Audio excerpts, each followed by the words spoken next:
you're a good role model. Oh, you're a bad role model. I get it all. But the reality is I'm like, I'm actually not the role model. You're the role model. You are. So if you take the information I put in the world and you, incorporate that into your life, great. If you don't, then great. But you're the role model. And when you think even about as a daughter, the examples that your parents set, what do you want to keep?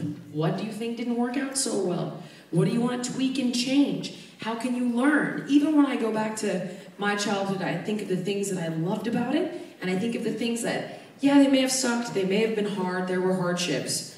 This woman said she went to the Olympics, her father wasn't there. I can tell you, the one thing that's going to help you do is have a deeper, closer relationship with your child, because you're going to say, I don't want to do that to them. And there's that sort of transmutation of hardship and struggle into positivity, wisdom, peace. Because getting that alchemy down of transforming a setback or suffering into wisdom, strength, power, something that transcends, something that touches other people, something that helps the world, is about bringing and creating meaning, always. Because the meaning of life is not handed to you. You have to create it. And again, if there's something your parents said that you loved, incorporate it. If there's something they didn't, learn from it and transform it so that you can be better. The legacy, it comes from you. Just like every question in here. What is the legacy we want? Well, I know that obviously we want them to be healthy.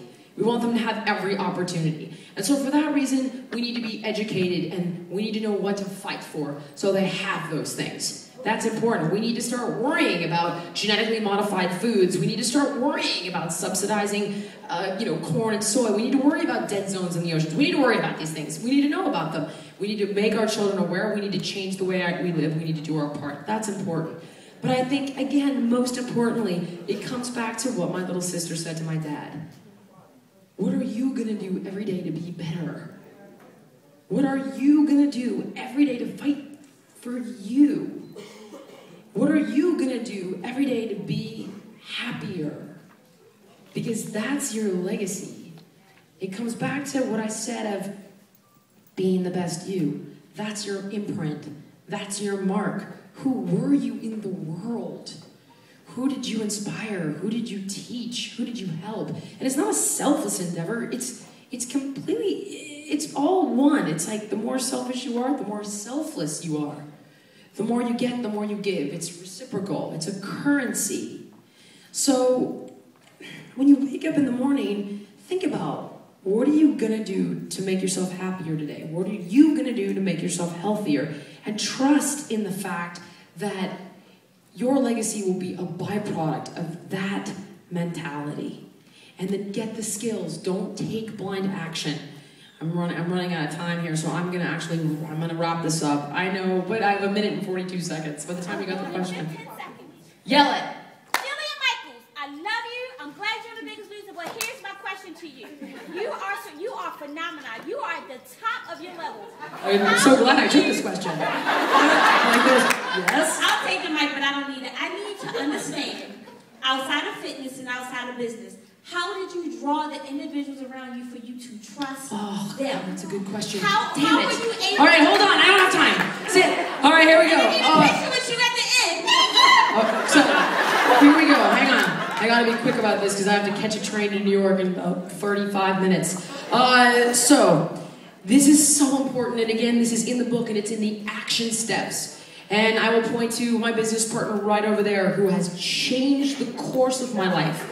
And now, what you need to do, you've got to build support systems and you've got to look at yourself and go, I'm weak here, I'm strong there. I don't know anything about business. I don't give a shit. That's what he's for. I know I like to do this. Then I go to him and I say, I want to do this. This makes me happy. And then he figures it out. So what you need to do is and you know how I found him? He was my licensing agent. And by the way, I had a team of people, and I still have a team of people. And they're all like, ugh, except him. So, you know when someone's quality, you see the quality of their work, you see where they compliment you. If they don't, move on. I fired 1 million lawyers, I fired 1 million agents. I fired them all because they sucked. And I won't settle.